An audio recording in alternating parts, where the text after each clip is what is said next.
That's not the fans expecting to us. I mean, as a fighter, if I'm a fan, of course I want to. I'm pretty with him because I want to share the word of God in him if he believe God. Yeah, I've heard he's a generous man. I think he's done good things. I think, he kind of reminds Independence Day weekend, what he took on defeated another first ballot Hall of Famer, but he essentially jumped up 3. Boxing fans are buzzing, but not always for the right reasons. Manny Pacquiao, Terence Crawford, and other voices from the sport are weighing in with unfiltered takes on Floyd Mayweather, Canelo Alvarez, Mike Tyson, and more. What they've said has lit a fire across the boxing community. And we've got it all here. Stick around, because this ride only gets wilder. Manny Pacquiao didn't hold back when asked about Floyd Mayweather's interest in Terence Crawford. Pacquiao slammed the idea, saying fans don't deserve a dull fight. He argued that Mayweather's comeback wouldn't be about real competition, but just another exhibition with no excitement. To Pacquiao, boxing fans deserve action-packed battles, not runway shows disguised as fights. The fight is boring. Like, that's not the fans expecting to us. I mean, as a fighter, if I'm a fan, of course I want to see a good fight, like changing fight, not a. Pacquiao was even more direct about Mayweather's lifestyle, saying he sees Floyd as someone consumed by money and material things. He explained that he pities him because true fulfillment comes from faith, not wealth. While acknowledging Mayweather's generosity, Pacquiao compared him to the biblical story of the rich man who couldn't give up his possessions. To him, Floyd's return to the ring is about business, not legacy. And that strips boxing of its spirit. Now, in the beginning of this conversation, you say, I don't like boastful people. How was it like fighting Mayweather then? Did he get on your nerves? Because I feel like he's a little bit more boastful than the people you might be wanting to hang out with. Yeah, he's boastful. I think his God is the material things, money, everything like that. I'm pretty with him because I want to share the word of God in him if he believe God. Yeah, I've heard he's a generous man. I think he's done good things. I think, he kind of reminds me of like a lot of people are like this, by the way, including myself. I'm not just saying him. I'm including myself. The man who goes up to Jesus and says, what should I do to get into heaven? He says, sell all your belongings. And he walked away crying because he couldn't sell his belongings. As Crawford's achievements stack up, fans wonder whether he'll continue chasing big fights or hang up the gloves. At 37, he has little left to prove. Yet voices close to him insist his journey isn't finished. Turkey Alashik even urged him not to retire, saying the job isn't done. This leaves fans torn between wanting Crawford to protect his legacy and hoping for more blockbuster showdowns before he calls it a career. Turkey Alashik said, deliver the job to Terence Crawford. The fight is big showbiz. Saturday, they deliver the job. Y'all missed the most important part. It's when he said, don't retire. No retirement.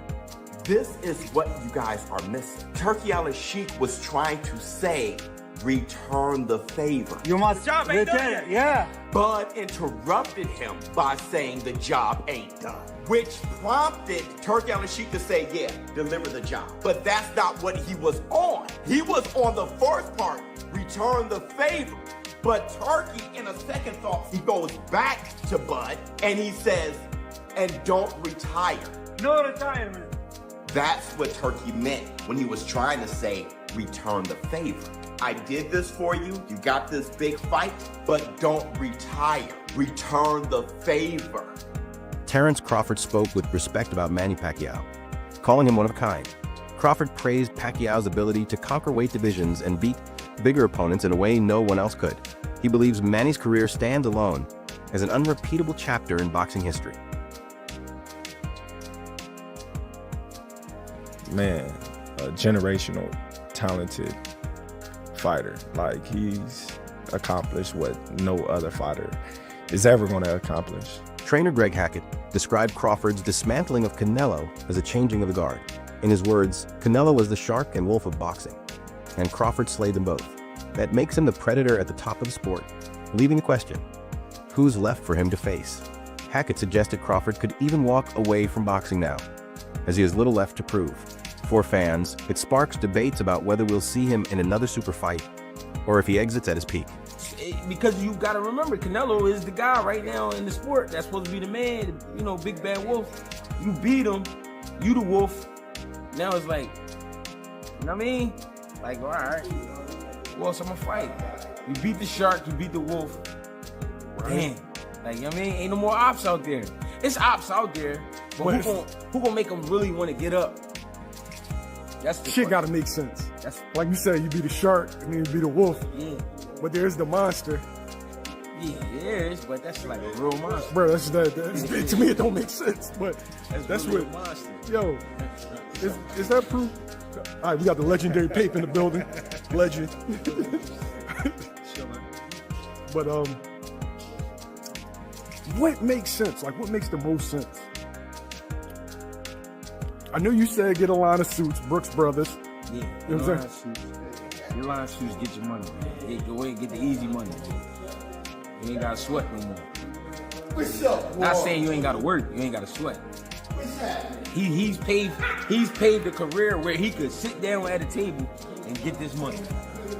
He could come out with a Terence Crawford series now, just doing whatever he like to do. People gonna watch it. Nobody, the fighting part, people don't understand what it's like to be a fighter. A lot of times fighters really don't be interested in certain fights.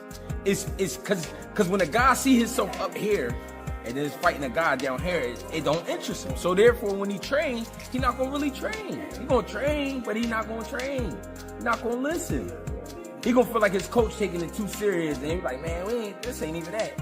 But your coach like, listen, we gonna get fucked up. I'm telling you, you don't want to listen. Then you go in there and fight that guy. Then you get.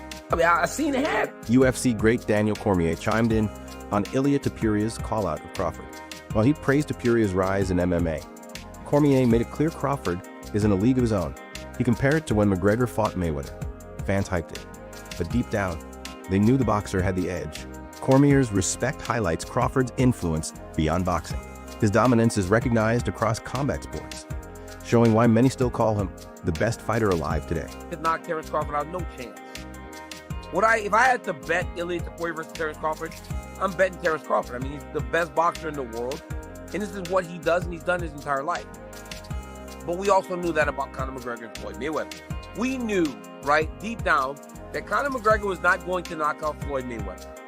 But because of what we had seen him do inside of the octagon, what we had seen him do to all those great fighters in MMA, when he walked into that ring, people thought he had a chance. He didn't really have a chance. Conor never had a chance against Floyd Mayweather. And it would feel that way with Topuria. But you could at least tell that there's a chance because of how good he is in boxing and how he knocks people out inside the UFC. Initially, I thought Bud Crawford would just no-sell Ilia Topuria, right? When you're the king and everybody's calling your name, you can literally just ignore them and nobody will say anything about it. But Bud Crawford isn't one to it. Crawford's victory over Canelo Alvarez cemented his legacy, while his win over Errol Spence silenced many doubters. Dominating Canelo carried far more weight. Analysts say this fight showed Crawford's adaptability, precision, and finishing instinct on the biggest stage. He didn't just beat Canelo, he controlled him. That performance proved he belongs among the greatest fighters in history. But I think there was enough action, and I think Crawford displayed his skill enough, even to someone with not the most trained eye, that they know they saw a very high-level athlete perform something at a very high level last night. I think he gained the sports world's attention last night and respect. He already did after Spence, but it went to another level in this fight. And I think even the fight itself, like just from a median level, but then the moments where they were having these exchanges, like kind of late in the fight, then people were like, all right, it was good. Then like, okay, I saw somebody like, they're squabbing, like there's a fight here. So I think it did. And Crawford closed the show. Yeah. In 10, 11, 12, he stood in there and landed some hard shots and rocked Canelo at the bell. He didn't. James was talking about the great Floyd Mayweather. Floyd would go up on you 8-0 and then coast, and you might as well turn the fight off at midway through the ninth. Like, you know, he's not gonna. But Crawford didn't do that. He wasn't up 8-0, to be fair to Floyd. But Floyd was when he fought Canelo, so he could do that. But Bud instead steps on the gas. Bud is a finisher. He closes really strong. He closes really strong in every exchange. That's one of his gifts. He's the best counterpuncher of his era, one of the greatest counterpunchers that lived. But the great fighters, James would tell us about this. James and Mike McCallum put on fights that exemplify what I'm talking about: initiating and punctuating, being first, being last. that's one of the things that makes Crawford who he is. So, no, I think it was a good enough fight that it certainly didn't hurt boxing. Yeah, I think Sport of Boxing delivered last night. I mean, Crawford didn't deliver. The dream matchup between Terence Crawford and Floyd Mayweather continues to fuel heated debate. Supporters of Mayweather point to his flawless defense, timing, and IQ as reasons he would win. But Crawford's fans argue his versatility, power, and ability to switch styles make him a nightmare for Floyd. After Crawford's performance against Canelo, even some analysts are leaning toward him in this fantasy fight. Well, we'll never see it happen. The debate shows just how highly both legends are regarded across boxing generations. The matchup between Prime Mayweather and Prime Crawford, I've tended to lean slightly towards Mayweather. But after that performance there against Canelo, not just the fact he won, the manner in which he won, I've changed my mind. I would now lean towards Prime Crawford over Mayweather. And the reason I say this is because of